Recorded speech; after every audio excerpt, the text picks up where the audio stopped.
Bismillahirrahmanirrahim. Assalamualaikum warahmatullahi wabarakatuh. Alhamdulillahirabbil alamin. Puji syukur kehadirat Allah Subhanahu wa taala, dan juga selamat datang kembali pemirsa channel dakwah Solo di acara podcast Ramadan yang akan menemani antum-antum semua untuk menunggu berbuka puasa ya. Bersama kita nanti ada pembicara yang sangat fenomenal sekali, yaitu Mas Agus Setiawan atau Mas Agus Haji Asik. Assalamualaikum Mas Agus. Waalaikumsalam warahmatullahi wabarakatuh. Ya, semangat Mas Agus. Alhamdulillah, luar biasa, Allahu Akbar. Ya. Nah, meskipun puasa ya masih tetap semangat. Ya, Masya Allah ya Mas Agus ya. Ya gini Mas Agus, tentang Mas Agus kan ini terkenal dengan Ustadz Hijrah ya. Nah ini kebutuhan sekali Mas. Saya mau tanya tentang hijrah. Kadang itu orang itu berbeda-beda tentang hijrah. Ada yang hijrahnya itu langsung melesat, besok langsung hijrah, atau mungkin hijrahnya itu agak melambat tapi berhijrah. Tapi ada juga hijrahnya itu kadang mau melangkah, kadang mundur, kadang langkah atau mungkin minder. Nah, misalnya karena takut kehilangan pekerjaan. Karena kan hijrah, terutama yang afat kan juga harus menutup aurat ya, bagi yang belum terbiasa ya. Nah, itu menurut pandangan Mas Agus sendiri tentang hijrah seperti itu gimana Mas? Nah, jadi begini ya Mas Setiawan ya. Orang kemudian hijrah itu memang berbeda-beda ya, prosesnya. Berbeda-beda prosesnya. Berbeda-beda. Ada yang memang cepat, ada yang memang perlahan gitu. Iya. Nah, kadang juga tadi ada yang mau berhijrah tapi ragu-ragu. Ya, ragu-ragu ya. Itu. Nah, ini memang banyak faktor yang kemudian melatar belakang itu semua. Ada banyak faktornya itu. Ya. Nah,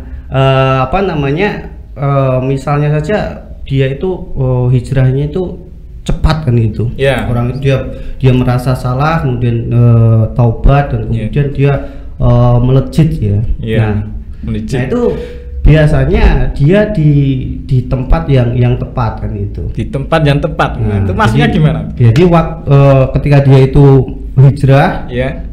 Dia dikelilingi oleh sebuah komunitas, sebuah lingkungan yang kemudian mendukung dia untuk berhijrah, mendukung dia untuk senantiasa berbuat kebaikan kan gitu. Iya. Nah, jadi ini faktor yang cukup kuat ya untuk kemudian membuat orang itu istiqomah di jalan ini hijrah. Karena Rasul kan mengatakan gini kan, almar'u ala dini khalilihi, fal yandur ahadukum man khalilihi, man yukhalil kan gitu.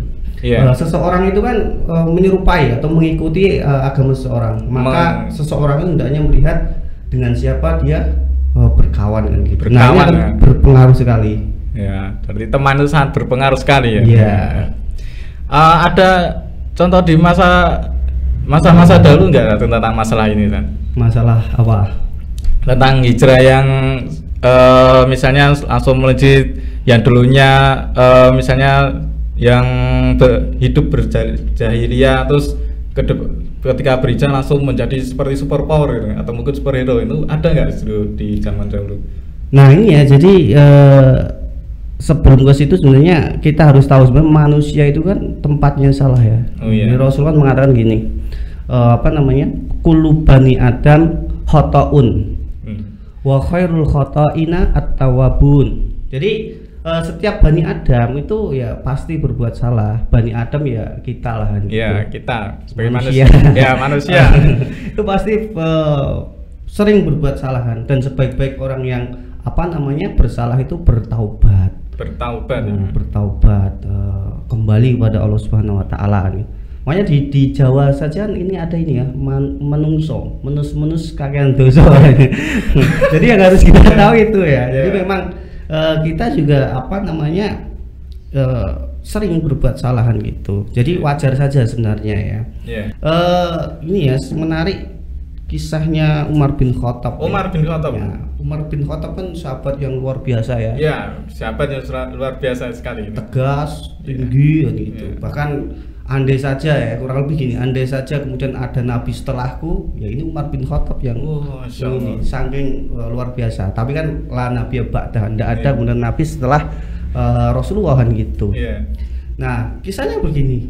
Jadi suatu ketika apa namanya Umar ini menangis, sedih ya, galau. Itu bahasa mudanya. Menangis, habis nangis dia itu kemudian tertawa. Habis nangis terus tertawa gitu. Nah, Rasulullah melihat kejadian itu, nah, terus heran ya. Mungkin kalau ini kita lihat ya, misalnya ada orang kok awalnya tertawa, sedih ya, nangis, habis itu tertawa, pasti kita mikir bocah ini ngopo ya, kok kesambat ya. Ya, pokoknya Rasulullah keheranan, makanya kemudian bertanya pada Umar, kenapa kan gitu. Umar terus menjawab, beliau itu bersedih, menangis itu karena ini dulu itu pernah melakukan apa namanya suatu dosa yang besar. Melakukan suatu dosa yang besar. Iya, ini tapi sebelum ini ya, sebelum Umar itu memeluk Islam ya. Oh, sebelum memeluk Islam. Sebelum kisahnya ya. Oh iya. Nah, beliau ini mengubur bayi hidup-hidup, bayi perempuan hidup-hidup. Mengubur bayi perempuan hidup-hidup. Iya. Nah, makanya teringat itu dia sedih. Karena membayangkan ya apa namanya kalau andai saja kemudian bayi itu masih hidup sampai sekarang dengan dia kan nanti punya banyak keturunan, anak, cucu dan lain sebagainya. Makanya beliau sedih kan gitu, mengingat itu kan gitu. Nah, kemudian kemudian terus tertawa. Kenapa kok tertawa? Nah, saat itu ini dulu itu Umar itu sering bikin berhala lah ya, kayak patung macam-macam ya. Nah, itu dari gandum dan dari ini manisan. Bikin berhala dari gandum dan manisan. Iya. Itu kayak kue tar ya. Kue ulang tahun ya. Iya, jadi ketika yang buat lucu ini, ketika kemudian terjadi sebuah paceklik, kelaparan. Oh iya. Wah, kan sudah habis ya. Apa cadangan makan macam-macam ya. Kepepet tadi itu. Berhalanya tadi yang dari gandum sama apa tadi manisan tadi itu dimakan sebagian-bagiannya. Jadi memakan Tuhannya. The power of kepepet. Makanya Umar ini dia tertawa gitu, habis sedih karena mengingat apa yang telah dilakukan tadi, mengubur bayi perempuan hidup-hidup. Nah, kemudian ini makan itu tadi. Oh, ya. Jadi tertawa ya. Ya, tertawa dan sedih karena perilaku dari Umar sendiri ya. Iya, mengingat kelakuannya sebelum memeluk Islam. Dan ketika itu kan Umar jadi sangat luar biasa karena itu ya. Nah, itu kisahnya itu awalnya itu gimana, Bang? Tentang Umar yang dulunya itu yang sudah menentang dakwah Rasulullah dan ketika sudah memeluk Islam, kena Islam dan menjadi seorang khalifah dan menjadi seorang pemimpin yang luar biasa. Nah, itu awal cerita dari Umar itu gimana? Nah, jadi kalau Umar itu memang permusuhannya terhadap Islam kan Masya Allah luar biasa ya. Nah, ini luar biasa Umar itu ya. Nah, suatu ketika ternyata adiknya itu ini memeluk Islam. Nah, karena awalnya ini mau membunuh Rasulullah, datang mau mencari Rasulullah, tapi di papasan dengan seseorang ya, kemudian menyampaikan bahwasanya saudarinya itu ya telah memeluk Islam. Mendengar hal demikian dia langsung naik pitam. Langsung marah ya. Terus mengecek ya, terus ke rumahnya saudarinya tadi. Nah, kemudian digedor ya. Saat itu ini sedang membaca Al-Qur'an kan gitu. Nah, didobrak akhirnya ditanya, disembunyikan kan. Iya. Nggak mau aku terus digampar itu ya. Digampar. Ya, adiknya.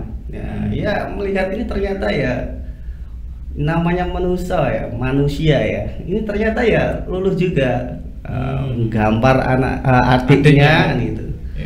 Sampai tersungkur ya. Kan bude ya Umar itu. Iya. Ternyata mungkin ya nangis gereng-gereng ya, nangis atau gitu ya, sehingga membuat hati Umar ini luluh kemudian menanya apa yang dibaca gitu. Apa yang dibaca? Nah, terus mau megang Al-Qur'annya itu ya, masih bentuk kertas ya, suhuf ya. Belum seperti saat ini ya. Belum 30 juz ya, belum. Nah, saat itu kemudian minta untuk diminta, tapi enggak boleh sama adiknya itu. Suruh untuk mandi dulu. Ya. Habis itu dibacakan, terus seketika itu dia melihat keindahan dari si Al-Qur'an itu. Nah, yakin bahwa ini tidak mungkin kan bikinan manusia. Sehingga dia bergegas menuju markasnya Rasulullah. Padahal mau membunuh ya itu ya. Awalnya mau membunuh kan gitu. Ya. Nah, habis itu diketok-ketok kan, tok-tok kan gitu. Ya. Ini sahabat itu nginceng ya, diindik sopo gitu. Umar, gue pedang kan gitu. Sahabatnya ini kemudian siap-siap juga, siap-siap mau. Nah, ternyata beliau menyampaikan keislamannya. Gitu. Sehingga sahabat itu senengnya luar biasa gitu. Allahu Akbar gitu. Seneng banget. Karena apa? Karena memang Rasulullah pernah berdoa ya, jadi ingin kemudian memenangkan Islam, menguatkan Islam dengan dua Umar bin Khattab dan siapa? Umar Abu Jahal ya? Iya, Abu Jahal. Saya lupa. Sama, saya juga lupa. Itu di antara dua Umar. Ternyata Allah memilih Umar bin Khattab. Ya, Mulai dari itu luar biasa, dia melejit ya. Iya. Bahkan sampai menjadi khalifah yang sangat disegani. Ya, disegani ya. Iya. Khalifah kedua ya. Iya, Masya Allah. Yang kekuasaannya sampai membentang ke Persia, Nasr. Nah, itu kan dari contoh di masa Rasulullah dulu. Kalau misalnya dicontoh untuk di zaman ini ada nggak? Ya, contohnya apa? Orang yang salah kemudian jadi luar biasa gitu. Yeah. From zero to hero gitu ya. Saya ada contoh ini kawan saya ya, ustadz saya ya. Jadi ada di Solo itu komunitas namanya tuh Espresso. Apa itu? Singkatannya Ekspreman Solo. Ekspreman Solo. Mantan preman Solo bikin komunitas. Nah, salah satu itu ada namanya Ustadz Mul ya, atau Ustadz Mul. Julukannya itu Pak D Jabrik ya. Pak D Jabrik. Nah, dulu sempat diundang juga di kajian saya, di ngaji asik ya. Kita undang beliau.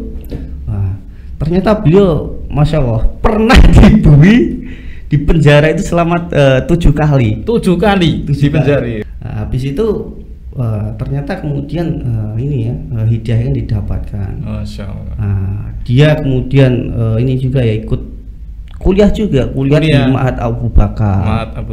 Terus di mana lagi ya, di Cemani itu kayak kalau enggak keliru. Dan saat ini jadi ustadz ini. Ya, jadi inspirator ya. Dari kemudian yang awalnya itu kita bisa membayangkan lah 7 kali dibui itu kayak apa preman banget. Tapi saat ini kan Masya Allah beliau menginspirasi, berubah, bertobat, istiqomah, habis itu kemudian mendakwahkan. Sehingga preman-preman ini bisa dirangkul, diajak kajian, diajak Masya Allah. Nah, ini padahal ya awalnya ya gitu bisa kita bayangkan lah kayak apa gitu. Makanya kita tidak mencari ini bukan untuk membuka tapi agar menginspirasi, karena beliau juga sering menyampaikan ini ya. Luar biasa sekali ya, Allah itu suka ya dengan hambanya yang senantiasa bertobat. Makanya kita diperintahkan untuk senantiasa bertobat. Makanya diperintahkan untuk senantiasa memperbanyak istighfar ya, astagfirullahaladzim, minta ampunan terus. ilmu yang sangat luar biasa sekali ya kalau tentang hijrah ya. Kalau hijrah itu jangan setengah-setengah, langsung melasat saja, dan jangan lupa untuk beristighfar ya. Cukup sekian acara podcast Ramadan di channel Dakwah Solo ini, semoga bermanfaat. Dari saya, kalau misalnya ada salah tingkah laku dari saya mohon maaf. Dan topik beda. Wassalamualaikum warahmatullahi wabarakatuh. Waalaikumsalam warahmatullahi wabarakatuh.